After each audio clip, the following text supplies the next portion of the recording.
Amém. Bom dia, gente. Tudo bem? O microfone hoje está no grau, né? Vamos ver se a voz ajuda.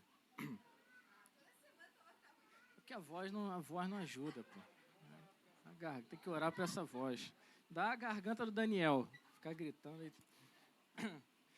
Gente, bom dia. Hoje a gente vai terminar o nosso capítulo 15. E estamos chegando no final, né? A série vai deixar saudade.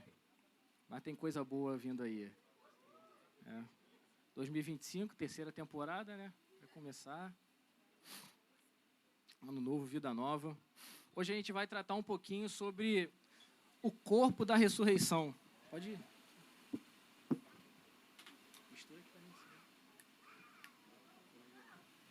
Encerrando essa temática aí da ressurreição.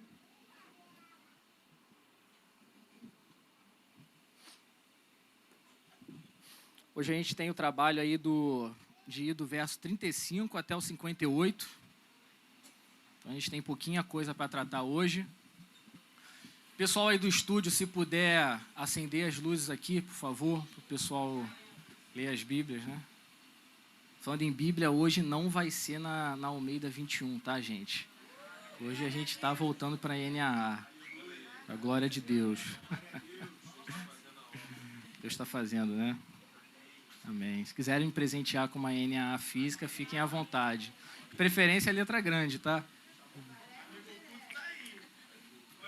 Não tá na minha lista, esqueci de botar. Mas fiquem à vontade, tá? Quem me tirou aí, Priscila, não sei se a Priscila me tirou. Tá rindo muito é porque me tirou.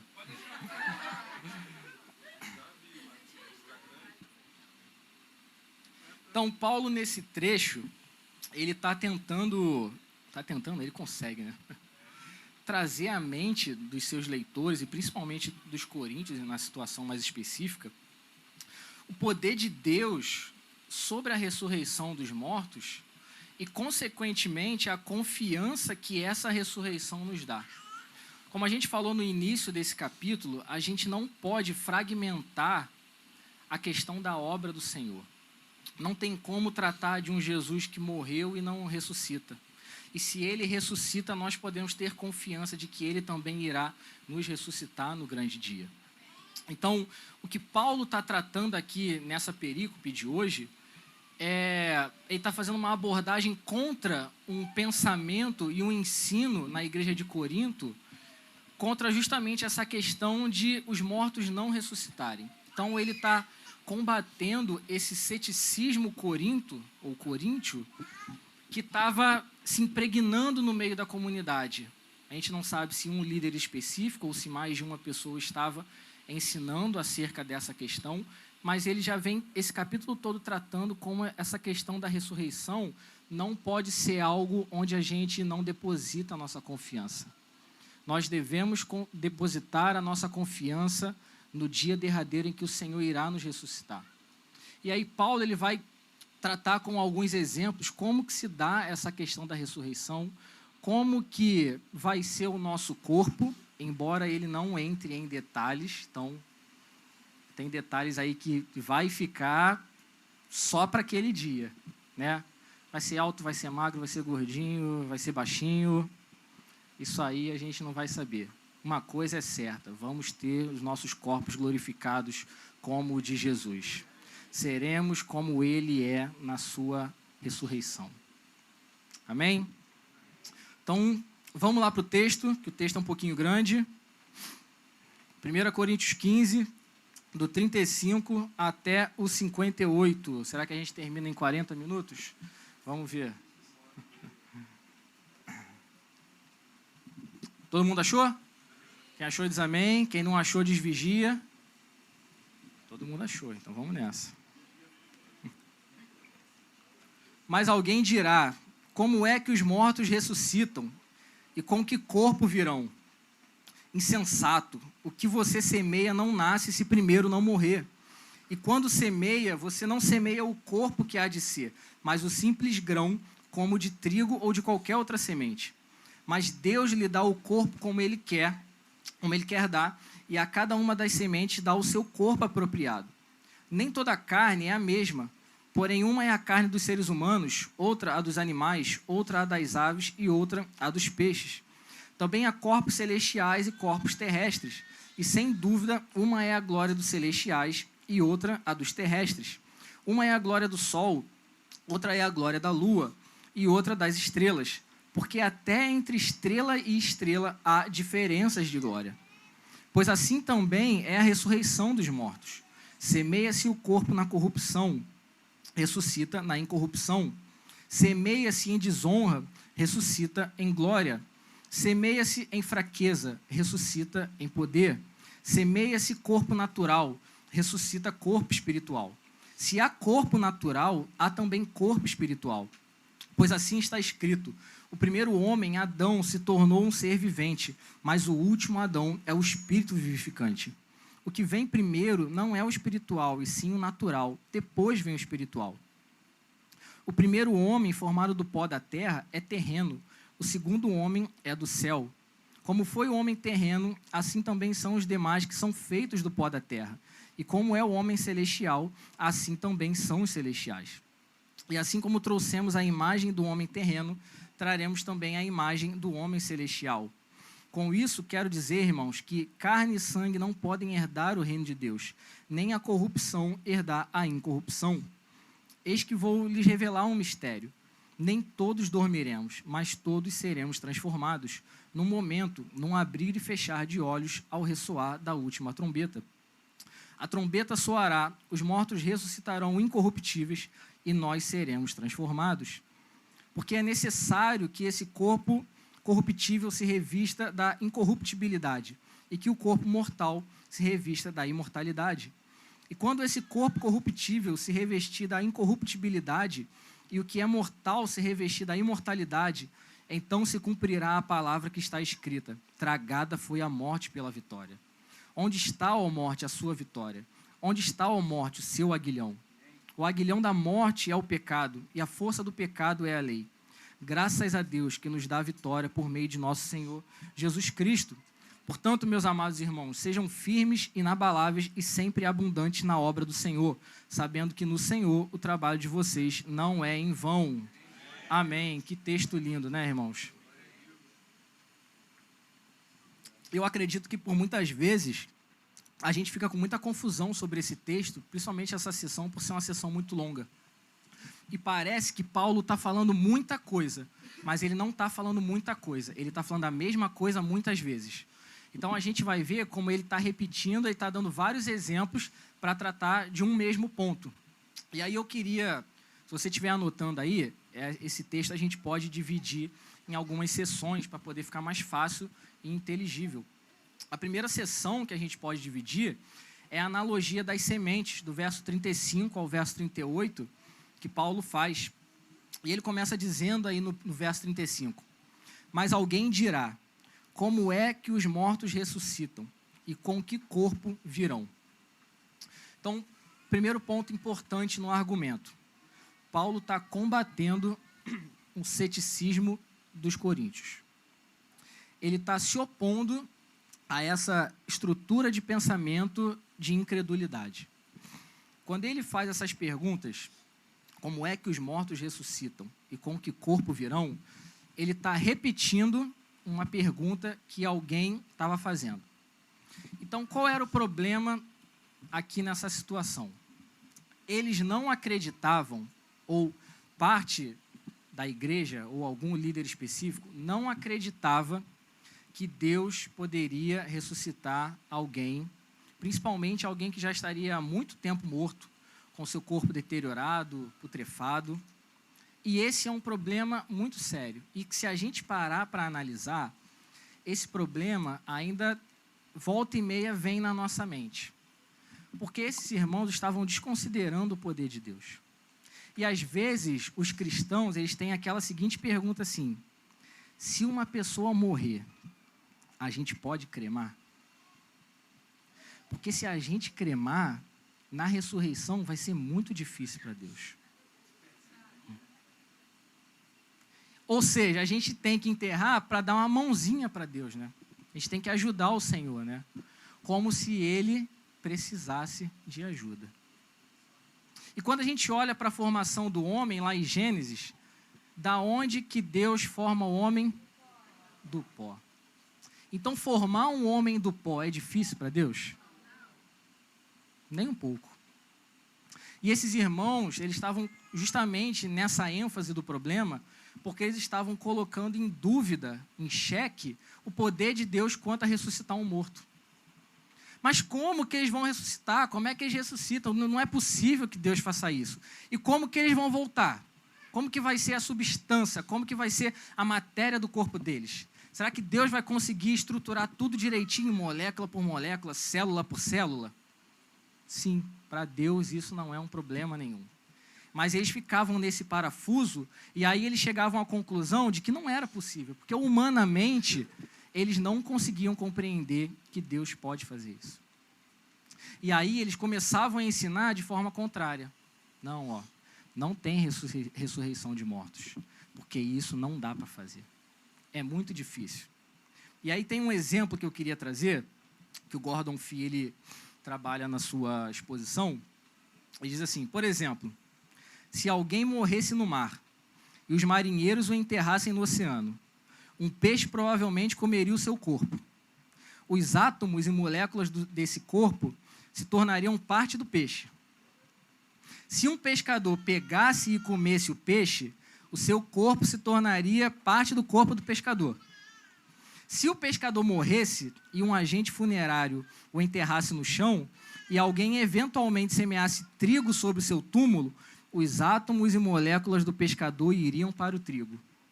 Uma terceira pessoa poderia comer o trigo e assim por diante. Como o corpo da primeira pessoa poderia se unir novamente? Essa é uma questão que estava ali na igreja de Corinto. Como que essa divisão e expansão de molécula e de parte, de não sei mais o que, do ser humano, do peixe, como que Deus faz isso no dia do retorno de Jesus? A resposta é que ele faz. Como ele faz? Como ele vai juntar molécula por molécula? Só ele sabe, filho. A nossa parte é somente crer e confiar que ele é poderoso e ele não precisa da nossa ajuda para ressuscitar um corpo. Amém? E aí Paulo vai já combater esse ceticismo, né? Vai para essa objeção. Olha o verso 36 e 37. Insensato, o que você semeia não nasce se primeiro não morrer. Essa palavrinha insensato, em algumas traduções pode estar aí como tolo. Na narrativa bíblica, ela tem pelo menos duas ideias. A primeira ideia é que uma pessoa ela perdeu o juízo por completo. Ficou totoca, como diz o Mateus. Eu estou aprendendo o dicionário dele. A segunda possibilidade, e é a que tem a ver com isso, é quando uma pessoa deixa de levar Deus em consideração. Quando uma pessoa tira o Senhor da equação ali do problema. Então, Paulo está falando assim, seus tolos, vocês estão tirando Deus da situação. Vocês estão pensando de forma puramente humana.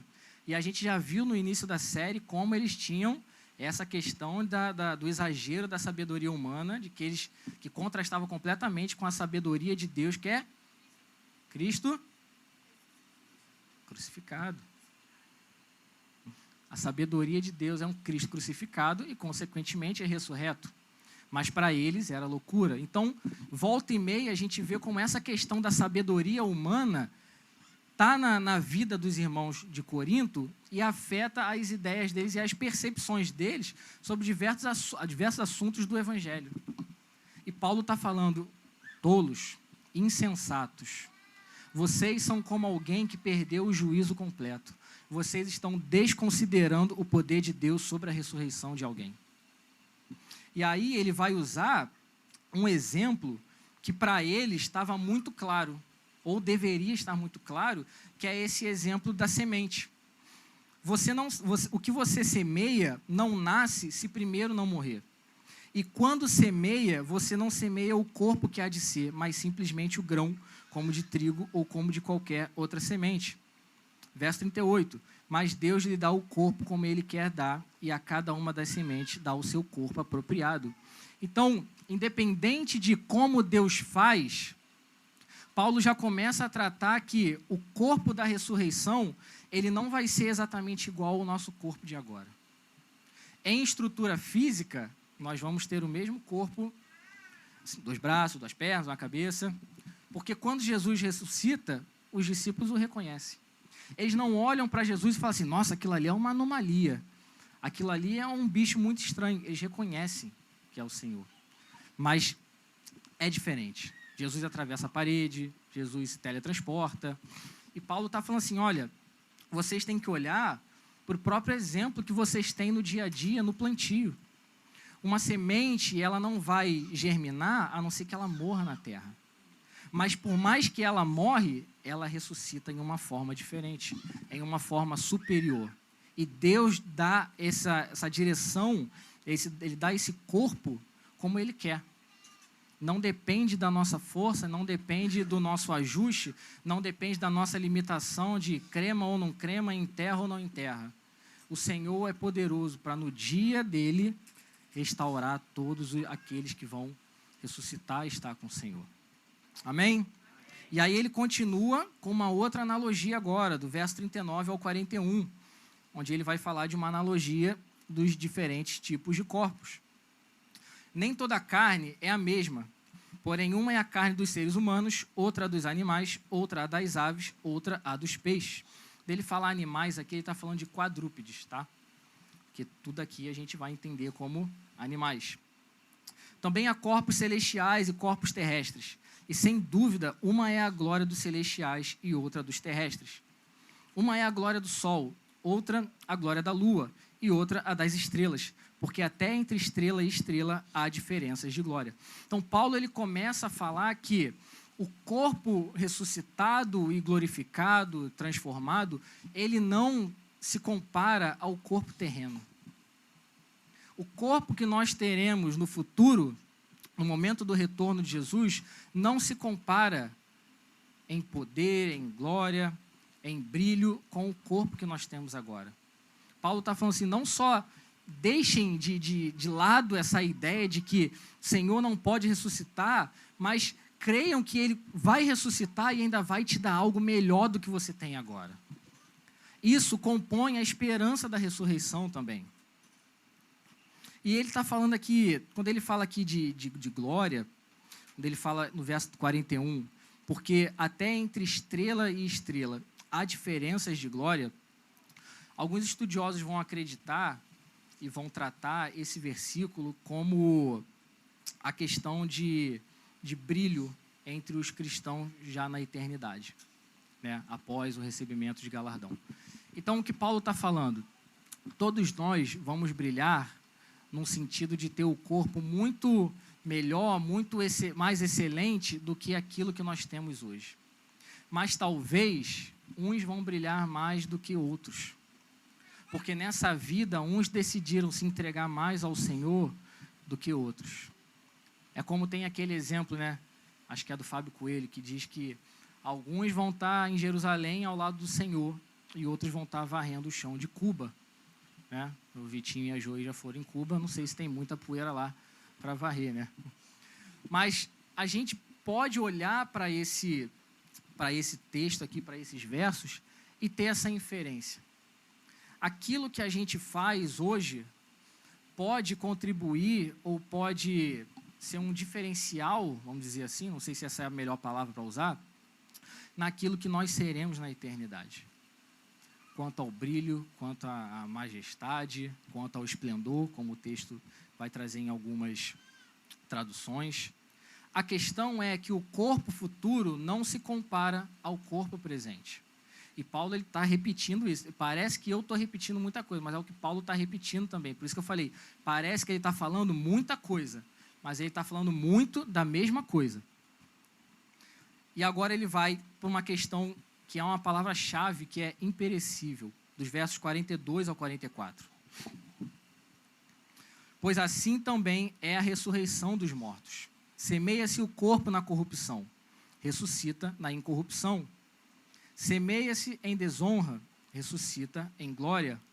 Semeia-se em fraqueza, ressuscita em poder. Então, ele está começando a aplicar a ideia dele na ressurreição, quando ele fala, pois assim também é, ou assim também será a ressurreição dos mortos. Aquilo que é corruptível será transformado em algo incorruptível. Aquilo que é perecível será transformado em algo imperecível. Aquilo que é desonroso ou humilde, aquilo que vai passar pela morte, ele se torna glorioso, ele se torna imortal. Aquilo que é fraco ou sujeito à fraqueza, ele será poderoso. E tudo isso se dá simplesmente por uma coisa, pelo poder de Deus.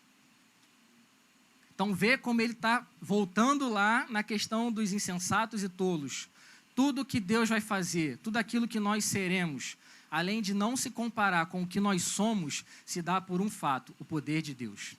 Justamente o poder de Deus que eles estavam tirando da equação, quando eles falavam que não é possível que alguém volte à vida. Verso 44. Semeia-se corpo natural, ressuscita corpo espiritual. Se há corpo natural, há também corpo espiritual. E corpo espiritual, nesse sentido, não é corpo imaterial, mas é no sentido de sobrenatural. Lembra de novo de Jesus, ressurreto? Estava um corpo material ali. Ele comia com os discípulos.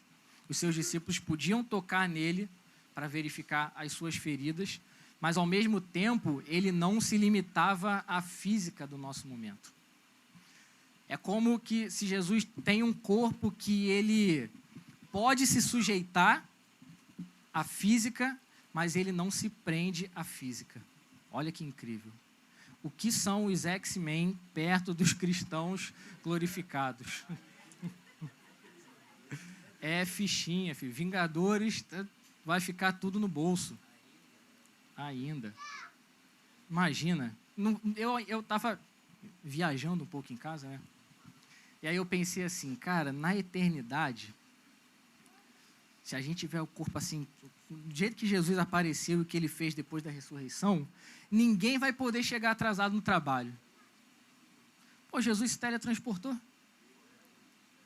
Ninguém vai poder chegar para o chefe assim, chefe, perdi o ônibus, BRT deu ruim, engarrafamento, metrô parou.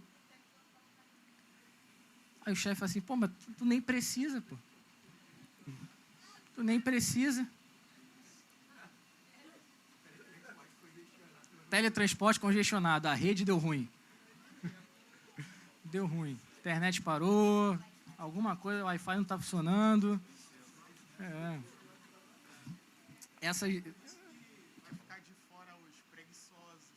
Olha aí, ó.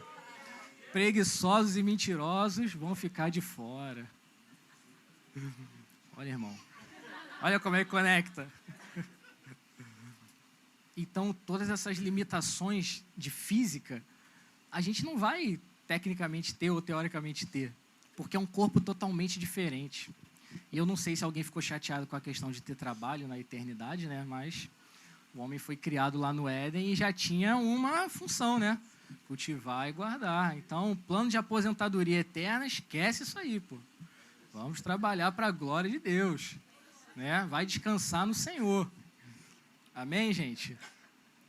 Agora, embora a gente tenha toda essa perspectiva de um corpo transformado, um corpo que ele não se limita às necessidades do tempo de hoje, vale um alerta para os nossos dias, e é aquele alerta que eu falei ontem, que, embora nos dias de hoje muitos usem o seu corpo por mal, para imoralidade sexual, para gula, algumas pessoas têm essa obsessão pela aparência, né? Essa preocupação excessiva com a sua imagem, que gastam rios e rios de dinheiro para melhorar alguma coisa. Essa semana mesmo eu estava vendo mais uma pessoa que morreu por conta de um procedimento estético aparentemente desnecessário. O contrário também vale. A falta de cuidado com o nosso corpo é algo que a gente tem que observar. não devemos negligenciar o cuidado com o nosso corpo. Mateus está querendo rir, mas depois de ontem ele está querendo rir. E muitas vezes a gente vê isso. É até aquela questão da mensagem, né? Que matou o cavalo, né? Que não cuidou do corpo. A pessoa tem uma mensagem para levar, mas ela mata o cavalo, ela não cuida do corpo dela. Embora a gente tenha a expectativa de um corpo transformado, glorificado, que não vá padecer de enfermidade, de limitações, até esse dia chegar, o nosso corpo ainda é perecível, limitado, sujeito a enfermidades.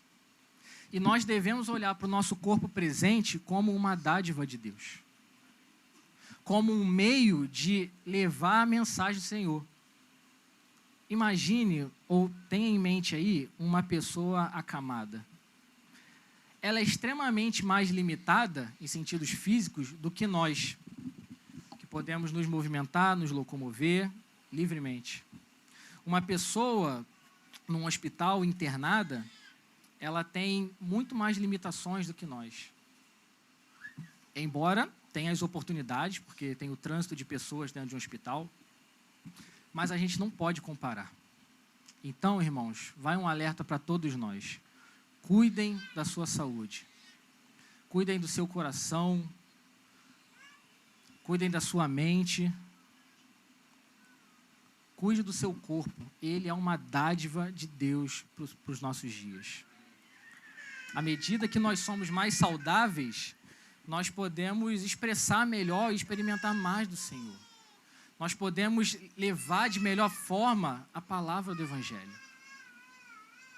Nós temos mais liberdade. Então parece que é um exagero, mas não é, irmãos. Às vezes a gente olha para uma pessoa, olha aquela pessoa lá, na imoralidade sexual, está tratando mal o corpo dela, algo que o Senhor deu. Ah, olha lá o fulano, está gastando a sua vida na bebedice. Daqui a pouco vai estar com cirrose, vai estar ali com aqueles problemas ali, rim, problema hepático, fígado, tudo. Mas nós também, muitas vezes, descuidamos da nossa saúde. Descuidamos de algo que o Senhor nos deu. Ele nos fez assim. Embora pelo pecado somos limitados, mas ainda assim é um meio de Deus. Quando Deus decide se revelar, Ele se encarna. Ele assume a forma de um corpo. Então, cuidem da sua saúde para a glória de Deus. Cuide da sua saúde mental para a glória de Deus. Talvez alguns anos atrás não se falasse muito disso, de saúde mental, mas hoje em dia é um assunto muito debatido. E acho que até com certa razão. Então, cuide da sua vida para a glória de Deus. Não para você ser o padrão de estética, não para você ser o melhor corpo do concurso da sua família, mas para a glória de Deus. Sabendo que uma vida saudável pode te proporcionar mais tempo, maior longevidade de vida para pregar o Evangelho do Senhor. Eu quero ser uma pessoa igual o Jorginho. Com 66 anos, mas parece estar mais novo que alguns aí, inclusive eu.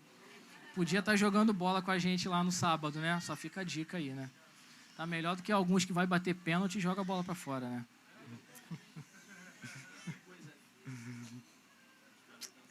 Perna cansada eu estou incluído também, Jesus, me ajuda. Álamo, me ajuda, por favor. Vamos lá, seguindo, para a gente não fugir. Outra analogia que Paulo vai fazer, verso 45 ao 49. A analogia com Adão e Cristo. Pois assim está escrito, o primeiro Adão se tornou um ser vivente, mas o último Adão é espírito vivificante. O foco aqui, pelo menos desse versículo, não está na encarnação de Jesus, mas na ressurreição de Jesus como o fundamento da nossa. E o primeiro Adão, ele recebe um corpo físico e espiritual no momento da criação, mas por causa do pecado, esse corpo ele acaba sendo sujeito à deterioração e à morte. Mas Jesus, como o último Adão, que ele recebe um corpo glorificado após a sua ressurreição, ele se torna o nosso representante. E ele é uma fonte de vida, não só espiritual, mas a fonte de um corpo espiritual futuro, de uma ideia de um corpo espiritual futuro. Porque assim como ele é, nós também seremos. E Paulo vai seguir falando que o que vem primeiro não é o espiritual, e sim o natural, e depois vem o espiritual. E aqui é um ponto muito importante, principalmente para a época, porque os coríntios eles achavam que eles já estavam no auge da espiritualidade deles. Né? Chegamos aqui no auge da nossa espiritualidade. Já que não há ressurreição, então esse é o ponto máximo que a gente pode chegar. E Paulo está falando, não, primeiro é o natural, depois vem o espiritual. Isso precisa despertar em nós sempre essa ideia assim, há algo melhor. O Senhor está preparando algo melhor para aqueles que são seus, para os seus eleitos. E tudo isso, dentro de toda a notícia, dentro de todo o assunto do Evangelho, também precisa gerar alegria no nosso coração. Saber que um dia não só nós estaremos ao lado do Senhor, mas que nós estaremos ao lado do Senhor com um corpo pleno. Um corpo que não é passível de doenças. Um corpo que não é passível de morte. Um corpo que não se sujeita mais ao pecado. Nós estaremos livres de todas essas situações. Se isso não começa a gerar alegria no nosso coração, irmãos, também aí eu já não sei mais o que a gente pode fazer. Nós seremos como ele é. E ele segue dizendo, o primeiro homem formado do pó da terra é terreno, o segundo homem é do céu. Paulo não está usando esse versículo para tratar da origem de Jesus, mas Paulo está fazendo na verdade, uma exposição de um ponto crucial, que é o contraste. Porque eles não podem imaginar, eles não podiam imaginar, e nós também não podemos imaginar, que o corpo do futuro é semelhante a esse. Imagina, a gente morre e ressuscita no mesmo estado, sujeito ao pecado, sujeito à morte, sujeito à corrupção. Não, o Senhor irá nos ressuscitar de uma maneira e para um modo extremamente excelente. Eu não sei nem se extremamente excelente pode ser colocado na mesma frase, mas está aí para você ter uma ideia. Verso 48, de novo ele está no mesmo assunto. Como foi o homem terreno, assim também são os demais que são feitos do pó da terra, ou seja, nós. E como é o homem celestial, assim também são os celestiais. Então, novamente, assim como nós tomamos a semelhança de Adão por causa do pecado, por conta da ressurreição de Jesus, nós tomaremos a semelhança do seu corpo, ressurreto, glorificado e transformado. O 49 vai dizer bem isso. E assim como trouxemos a imagem do homem terreno, traremos também a imagem do homem celestial. E essa palavra imagem, no grego é eikon, e ela se refere ao homem ter sido feito à imagem de Deus. Fala de uma imagem que corresponde ao original e a reproduz. Nós não só seremos igual a Jesus, mas nós reproduziremos de verdade e plenamente aquilo que ele é. Quando Deus cria o homem lá no Éden, essa era a intenção de Deus. Alguém que reproduzisse a sua imagem. Alguém que não só reproduz, mas também corresponde à sua imagem. E o plano de Deus não foi perdido, nem é um plano fracassado, mas é um plano que vai ser consumado no futuro. Vai existir um dia onde toda aquela ideia do Éden, onde tudo aquilo que foi planejado no Éden vai ser consumado.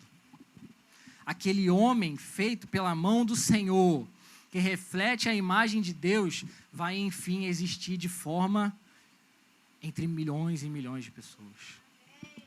Seremos a consumação do plano criacional de Deus.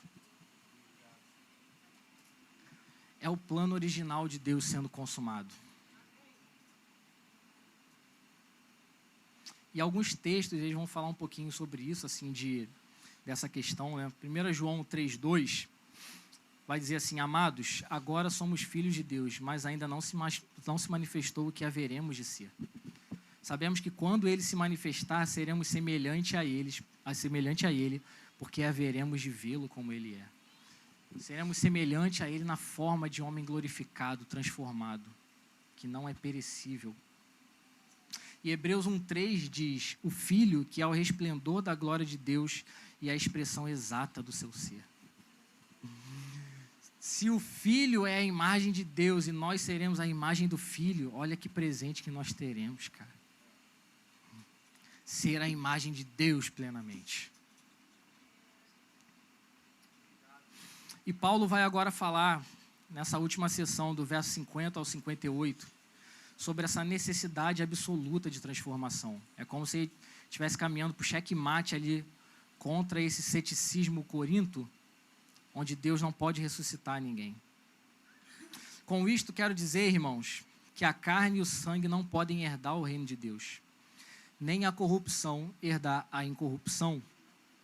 Carne, sangue e corrupção estão retratando aqui uma natureza não transformada,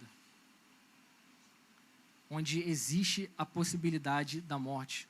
E não é uma corrupção moral, mas uma corrupção física, onde nós estamos sujeitos à morte, onde provavelmente ou talvez um dia todos nós iremos morrer se o Senhor não voltar antes disso. E o corpo, ele é uma expressão transformada daquele que foi semeado. Aquilo que é semeado em desonra, ele levanta em honra. Aquilo que é semeado em fraqueza, ou seja, o nosso corpo mortal, ele ressuscita em poder. Está vendo como, de novo, ele está falando a mesma coisa? Verso 51, e aí a gente entra num ponto que para muitos é um ponto polêmico e contrário a muitas opiniões, inclusive a nossa. Eis que vou lhes revelar um mistério. Nem todos dormiremos, mas todos seremos transformados. Então, o mistério aqui é algo que estava oculto, mas que foi revelado por meio de Jesus. E que mistério é esse que Paulo está trazendo? Nem todos dormiremos, mas todos seremos transformados. Independente se todos nós vamos morrer, a verdade é que todos nós vamos ser transformados. Todos nós seremos glorificados, teremos o nosso corpo transformado à imagem do Senhor.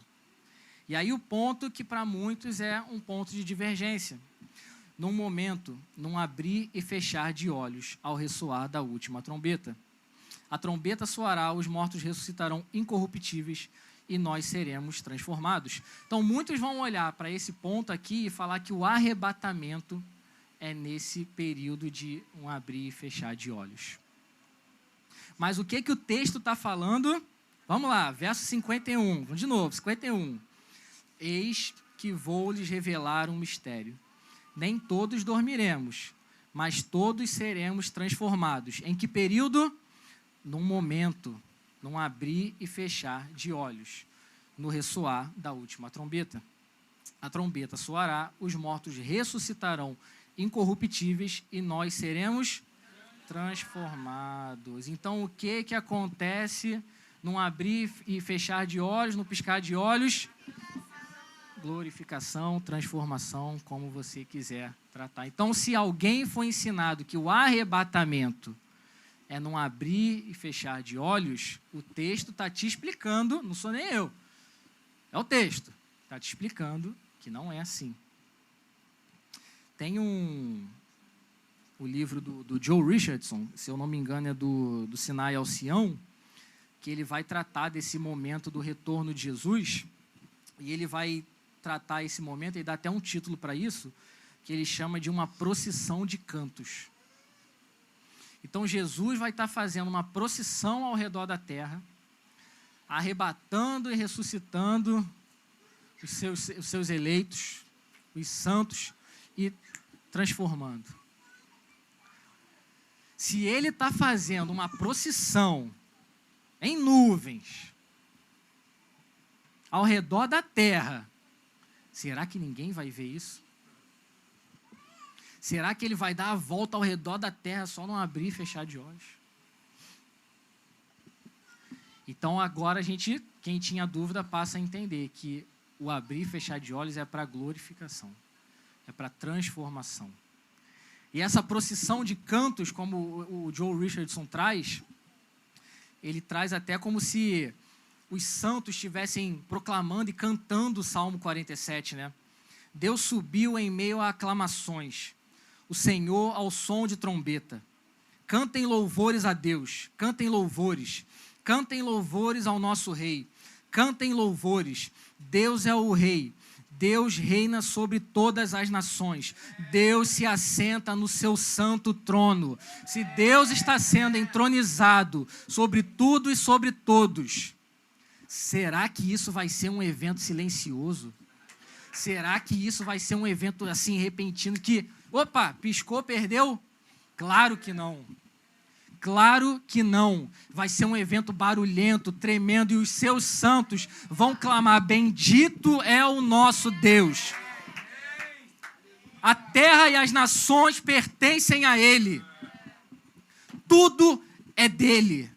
Tudo está sobre os seus pés. Ele reina sobre tudo e sobre todos. E nós lá glorificando, nós estamos transformados.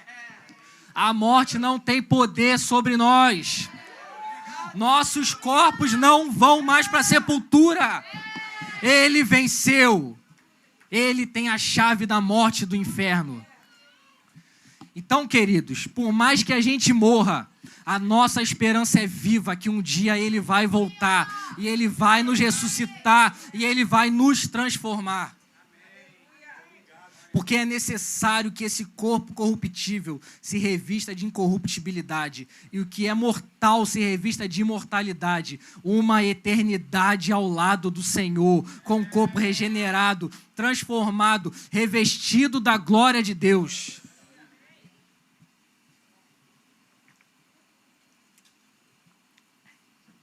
E aí Paulo vai para o checkmate dele. Verso 54. Gritei e a voz está sumindo.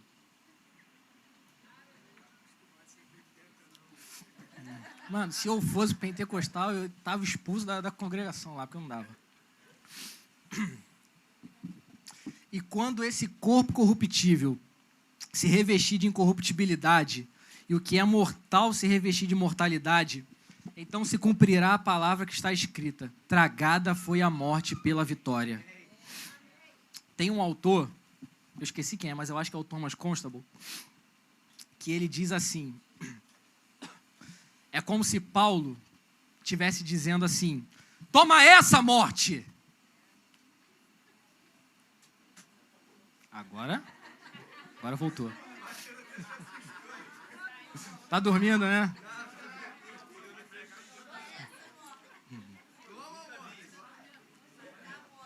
Toma essa, morte. Quem é você perto da ressurreição de Jesus? Quando a morte for revestida com a imortalidade, a morte terá perdido tanto a vitória quanto o seu ferrão. A morte será incapaz de continuar tiranizando, porque ela foi engolida, tragada pela ressurreição de Jesus.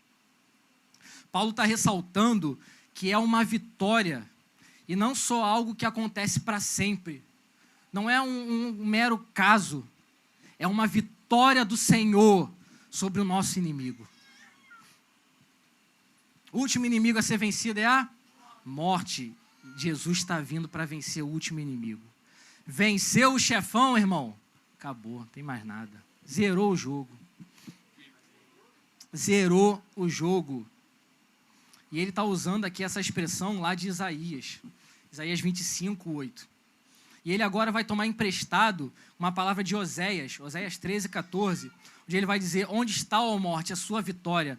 Onde está, ó morte, o seu aguilhão? Paulo está debochando da morte. Quem é você, morte, perto de Jesus? Quem é você perto do meu Senhor? Por mais que o meu corpo vá para baixo da terra, Ele é poderoso para me ressuscitar. Ele é poderoso para me transformar. A morte não terá mais poder sobre nós. Na verdade, a morte não tem mais poder sobre nós, porque a ressurreição, ela vai acontecer. Não é se ela vai acontecer, é só quando ela vai acontecer. Não é um talvez, mas é uma certeza. É a certeza de que o que nós precisamos e o que nós esperamos está em Deus. Está no poderoso Evangelho de Deus.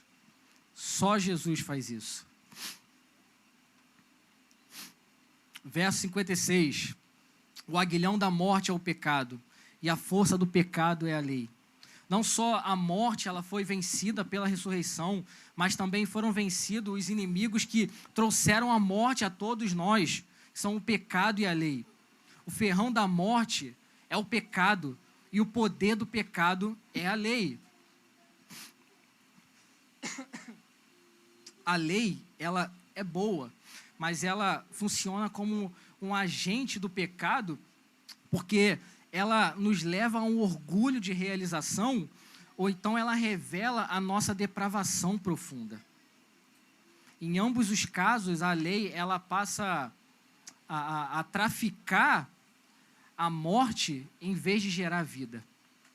A lei ela só nos mostra que nós não podemos cumprir tudo aquilo que Deus planejou plenamente. E ela vai nos levar ao pecado. Mas graças a Deus que Jesus venceu na cruz. Por causa da sua vitória na cruz, por causa da sua ressurreição, nós teremos vitória sobre todos os inimigos. Aquilo que nos alfineta, que está nos espetando ali como um aguilhão que ele conduzia o boi ao seu trabalho, aquilo não está mais sobre nós. Mas nós podemos aguardar a ressurreição com expectativa, com esperança e com alegria nos nossos corações. Graças a Deus que nos dá a vitória por meio do nosso Senhor Jesus Cristo.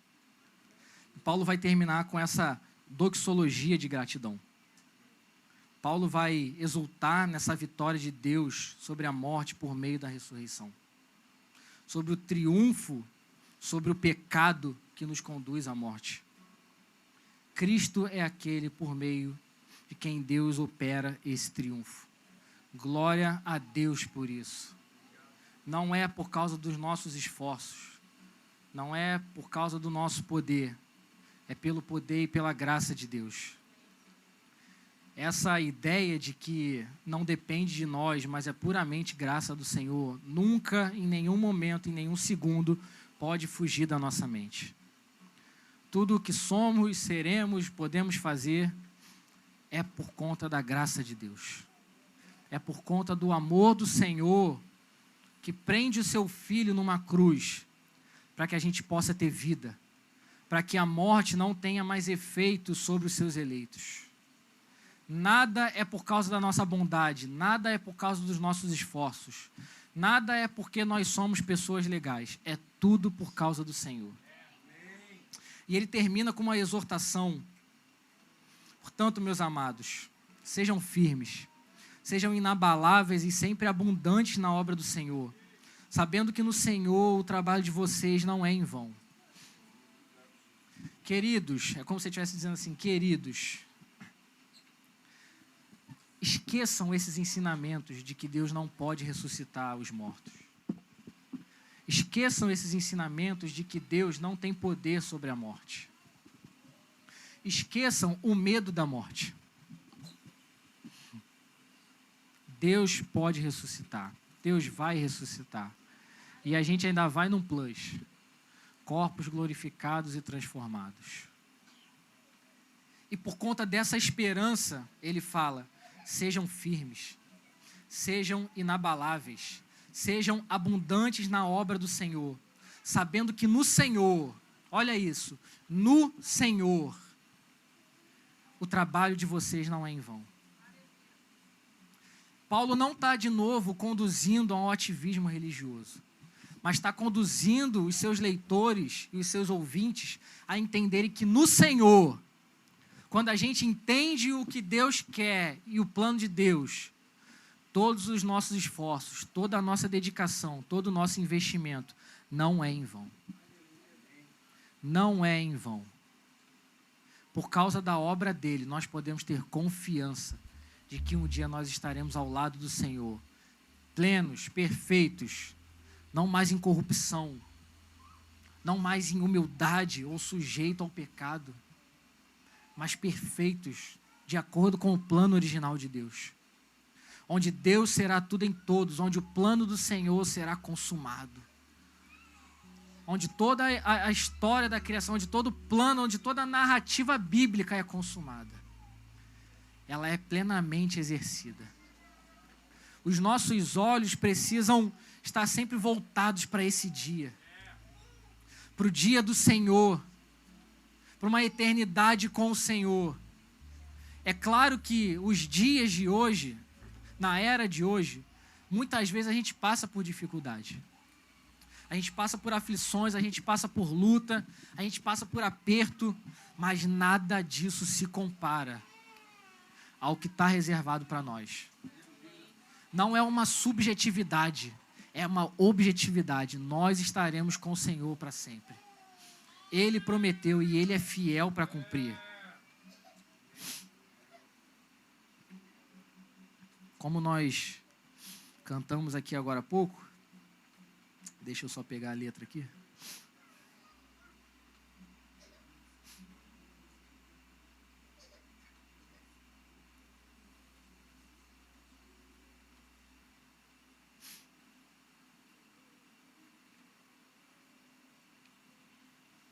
Jesus, tu és o primeiro, onde tudo foi feito.